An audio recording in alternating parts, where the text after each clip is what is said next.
Good morning, and thank you for tuning into another episode of Monday Merriment. Today is December 23rd, 2024. The moon phase is waning, and the moon sign is in Libra. When the moon is in Libra, it's a good time to perform spells to resolve legal matters and to settle disputes fairly. You can also perform spells to remove blocks in relationships and to improve your personal growth. Well, I hope you guys have all your Christmas shopping done in time, all your presents wrapped and underneath the tree and ready to go. Now, I don't really have much of a big Christmas celebration because I don't have any little ones, okay?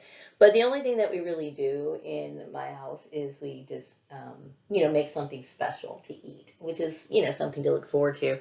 Now, I know I screwed up Thanksgiving. I screwed up Thanksgiving so bad because I didn't get a turkey in time. And so today I had to go to the grocery store and my son's like, "Okay, if we're going to have something for Christmas, could you please get something now?" And I know this sounds terrible. And many years ago when before I was going through this, I'm going through a lot of depression. And so I don't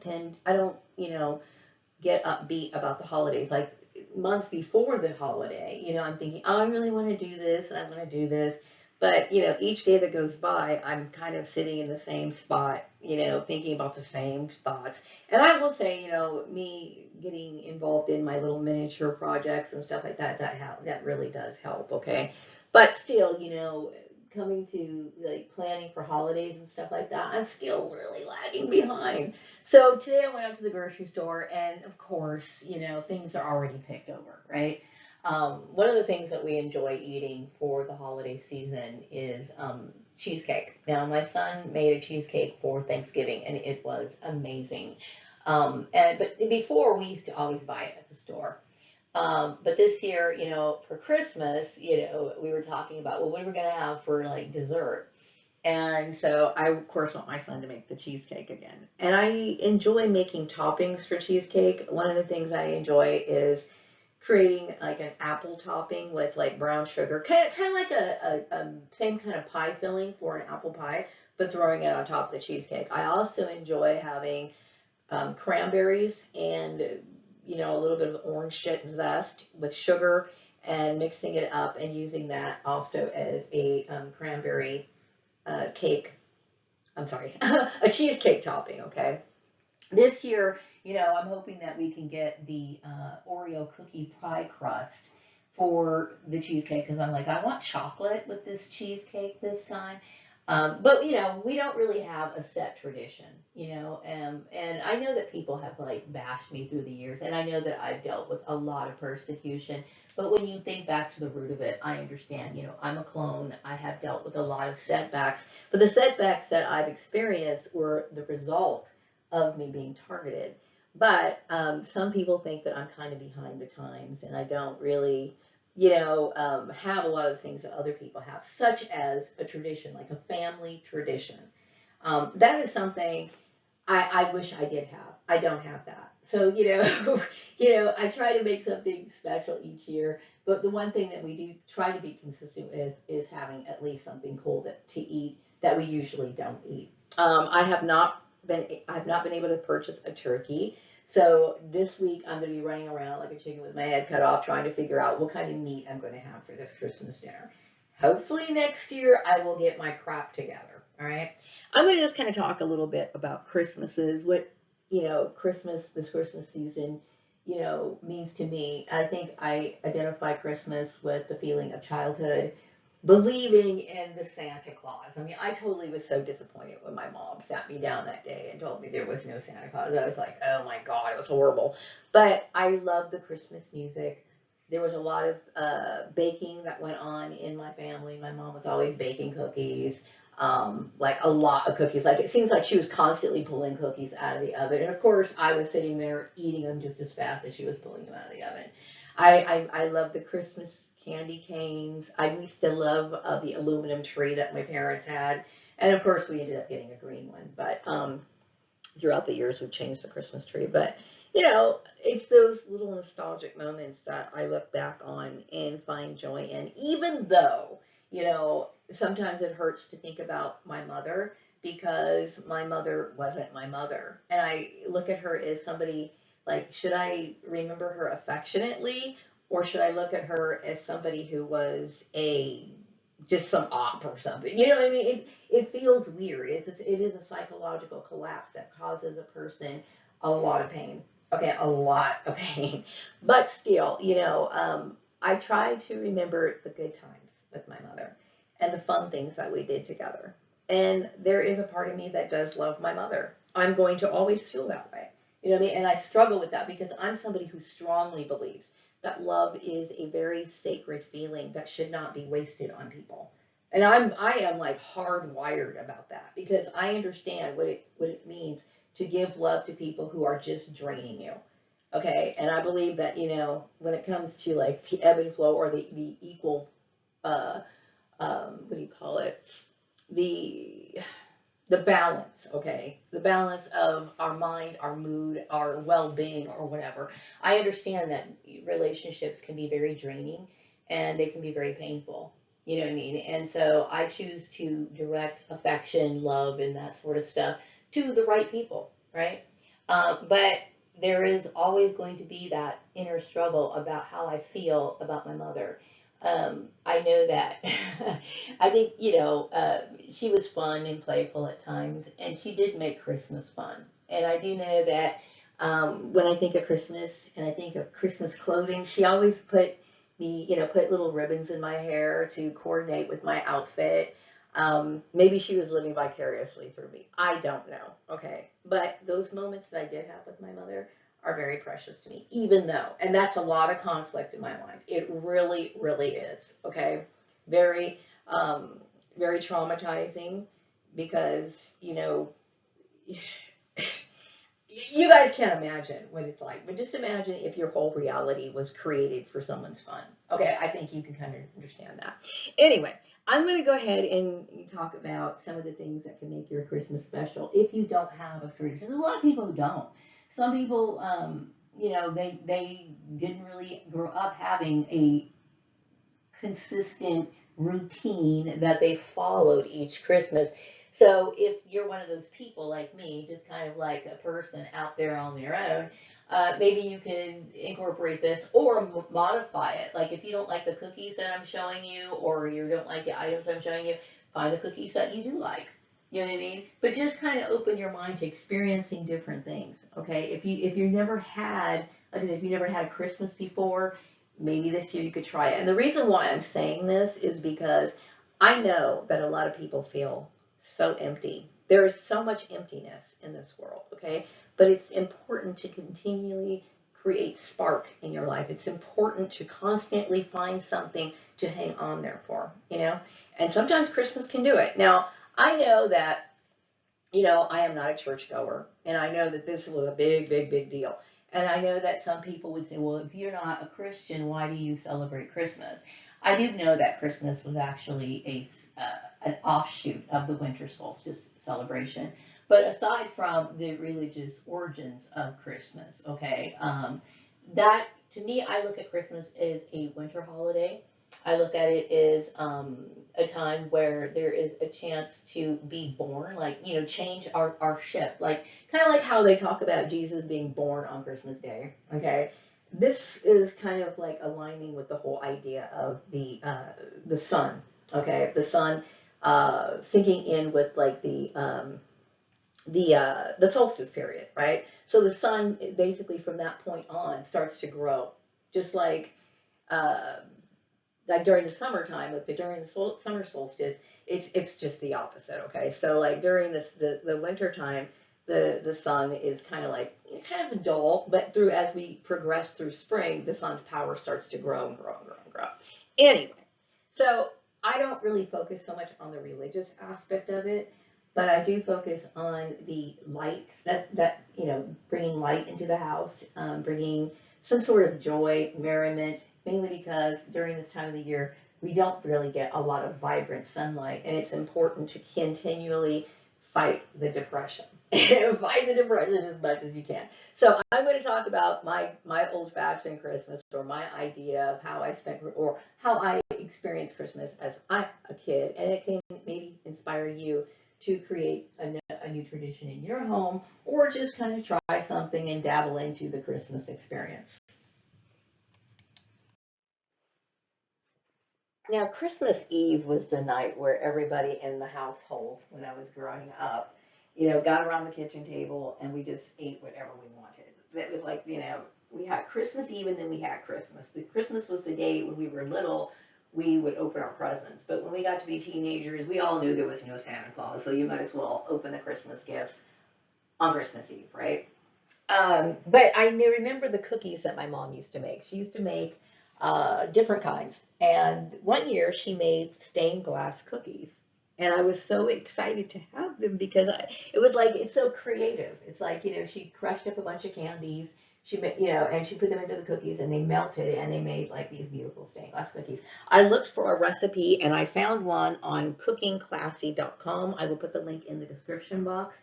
You may want to try this recipe. They are very, very pretty. And one of the things I love about stained glass windows, I know when I was younger in high school, I had mentioned that there were times where I cut class and I would go to the library. And there were times where the library, the person working at the library would look at me like, aren't you underage? They give me that kind of look like, shouldn't you be in school? So where else am I going to go? Sometimes I would go to the Catholic Church. Okay, the Catholic Church, I forgot what street it was located on. It's close to the boulevard. Anyway, I would hang out in the Catholic Church or whatever. And then I would also look at, what do you call it? Places that had stained glass windows. And I've always thought stained glass windows were very beautiful. And they do give you like a feeling of, I don't know, a lightness. They make you feel great, right? I like the idea of eating stained glass cookies. Now you can get any kind of cookie cutter you want to. You can get like, I've even seen like window shaped cookie cutters if you can get them. I know it's almost Christmas and time is like really running out. Amazon might be able to get something for you, but you can create them any way you want to. Just crush up some candies, follow the recipe, and design the cookies however you want to. And of course, you can eat them for magical purposes as well. You can eat stars. You could eat window panes. You can eat whatever it is you want. But I think this is a really great recipe, and the link is in the description box. Now, one of the things that made childhood really special were the Christmas specials. And I'm a big fan of Rankin Bass. They did a lot of claymation, I guess what you call it claymation type or stop animation type cartoons or shows for kids. And they did have some regular cartoons. Now, this was the TWAS the Night Before Christmas. And I have to say that I love the songs in this movie. I absolutely love them. The story is about a little mouse who is a skeptic. He doesn't really believe in Santa Claus. So he sends the letter to Santa Claus, and Santa Claus, of course, is offended and, decides to cancel Christmas. So, of course, the town gets together and tries to figure out how they can appease Santa so that they could actually, have Christmas back on schedule. It's cute. The little songs are very fun, and I enjoy singing along to it. And sometimes there's one song, Even a Miracle Needs a Hand. Sometimes that song pops into my head when it's not even Christmas time. I have mentioned before that sometimes it's songs that come into your mind that are trying to tell you something. Okay, I've noticed that, I'll be in traffic or I'll be dealing with something that's very, very frustrating, and then that little song will pop up. So I'm very, very much attached to this song. I mean, this cartoon. If you want to check it out, I do believe that you can watch it on, let me see, I think it's YouTube. It might have a copy of it. Yeah, I did put a copy in the description box. I will be putting a copy in the description box to the link to watch this movie. You might also be able to see it on some sort of streaming service as well. And of course, you don't have to watch my "'Twas the Night Before Christmas." You can find all kinds of different Christmas and holiday shows that are more to your liking. I'm just sharing my Christmas, how I see Christmas and how I identify Christmas and all the things that mean something to me. So anyway, I'm going to move on to the next slide.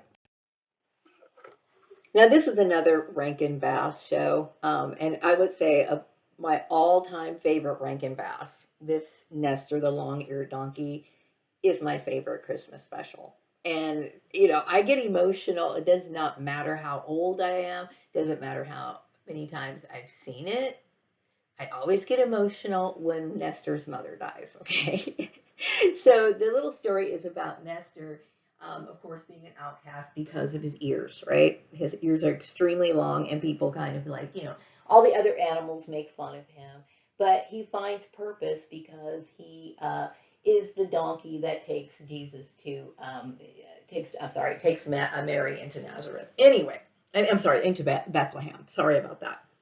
Anyway, this movie is available on Apple TV, Amazon Prime, Fubo TV, and I tried looking for a version of it on YouTube. Unfortunately, I was not able to find it.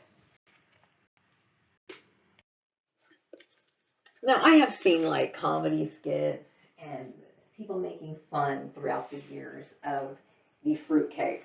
And I know that fruitcake is often regifted if somebody doesn't like the gift that they got. They don't want the fruitcake, so they give it to somebody else. Now, I know my mom used to make fruitcake, not every year, but the years that she did make it, I mean, we always made things from scratch for the holidays, okay? And I know that she spent many hours preparing her fruitcake, and she actually used liquor in the recipe. And most of the time she used a bundt cake pan to create the fruitcake, which to me is a great idea if you are somebody who likes fruitcake. Because, I had talked about utilizing shapes in baking for magical purposes. But, if you're not crazy about the fruitcake that you get, you could still use it just for like maybe having a bite, having one person, each person in your family have a bite from when you get a fruitcake, okay, as a gift, okay, you could at least have a bite of it if you don't like it for medical purposes. I want to think about the contents of what is in a fruitcake. A fruitcake has a lot of strong symbolism in it, especially like the one that my mom used to make. She used to make it round, like, a bundt cake. Most of the time, fruitcake involves having nuts in there. I know pecans represent having money and having employment. The walnut represents the mental powers, having good health and having your wishes granted. Cherries are good for love. Dates is good for spirituality, and pineapple. Sometimes I've seen fruitcakes with pineapple. I know that my mom didn't add them, but I've seen them with pineapple. Pineapple is good for luxury, beauty, hospitality, and can represent royalty. And a lot of times, the fruitcake has orange zest in it, which orange is a great fruit to represent abundance, money, luck, and love. So before you toss out that fruitcake or regift it, try to see it as somebody giving you a blessing. My father had shared his childhood experiences with me when he was growing up, and his family didn't have a lot of money. And I know that I used to think it was kind of funny in a way that that the only thing that his parents could give them were like bags of oranges and maybe a couple of nuts that were in each individual bag that the children would get. And the reason why I thought it was funny because, like, and I told my son the story too, and he kind of laughed as well, is because, I grew up with oranges in my household. And to me, like, an orange is like an everyday item. But when I think about it, there is a lot of symbolism to giving an orange or giving citrus in general. I know that the Asians do, specifically Chinese, the Chinese New Year, they give, what do you call it? Like, citrus because of the symbolism of luck and wealth, So it's not so funny after all. And actually giving things like mandarin oranges and, tangelos, the pomelo, what other kind of citrus is coming to mind? These sort of things, okay? You can put them in a nice red bag and give them as gifts, and you're basically wishing them abundance and good fortune. This is a very common tradition, I come to find out, in Canada, in the United States, as well as Russia. Last week's synchronistic symbol was the blue dragonfly. Okay, this week's synchronistic symbol is the black cap. And like I said, you can find it in any form. It could be on a t-shirt, it could be a piece of jewelry, it could be on a billboard, it could be in a book that you're reading, an article that you're reading online. If you see a black hat, you can say to yourself, lucky, make a wish. And I hope that you have a wonderful Christmas season, Christmas.